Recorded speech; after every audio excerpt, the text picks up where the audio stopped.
Let me guess, there's a quiet voice in the back of your head, and lately it keeps saying the same thing. Maybe AI is the thing that finally ages me out. You've been doing this 20, 30 years, and now there's a tool that spits out a campaign brief in 9 seconds. So you start to wonder, were those 9 seconds the only thing they were paying me for? I want to take that fear apart today, not with a pep talk, with evidence. Because the numbers say the opposite of what you're afraid of. I'm Greg, this is the Marketing Mindset, and here's the one idea I want to leave you with. You're not behind. You're the one they need to make the call. Let me tell you where this fear comes from, because I felt it too. The first time I sat down with one of these tools, I typed in a prompt like I was talking to a search engine in 2004. It handed me back garbage. And for a second, I thought, see, I knew it. I'm the old guy who doesn't get it. But here's what I had wrong. I thought the skill was typing. It's not. The skill is knowing whether what comes back is any good. And that's the whole ballgame. So let me hand you 4 facts. Carry them around this week. Pull them out the next time that little voice starts up. 1. Nearly half of employers, 46%, say most or all of the decisions about how and where to use AI are being made by employees over 40. Let me say that again. Not the interns, not the kids who grew up with a phone in their hand, the 40-plus crowd, the people deciding where this stuff actually goes. 2.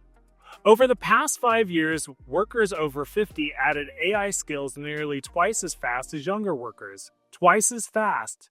So much for can't teach an old dog new tricks. Turns out the old dog just had 30 years of context to hang the new trick on. 3. You know that learning gap everyone assumes is a canyon? The one between the young digital natives and the rest of us? On LinkedIn Learning, the participation gap has shrunk to about 1.6%.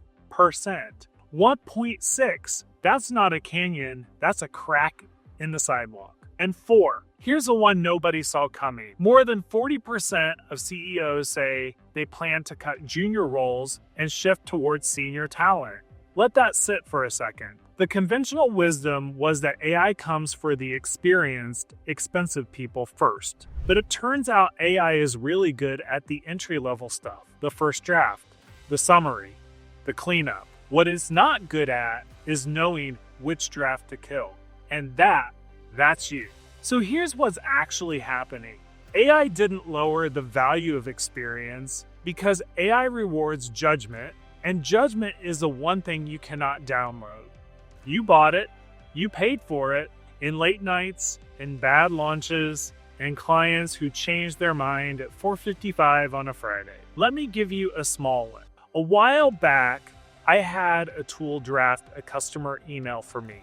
Technically perfect, clean grammar, right structure, and I killed it because I knew the timing was wrong. We had just had a service outage that week, and that cheerful little email would have landed like a slap. The machine had no idea. It can't read the room. I could, because I had been in that room before.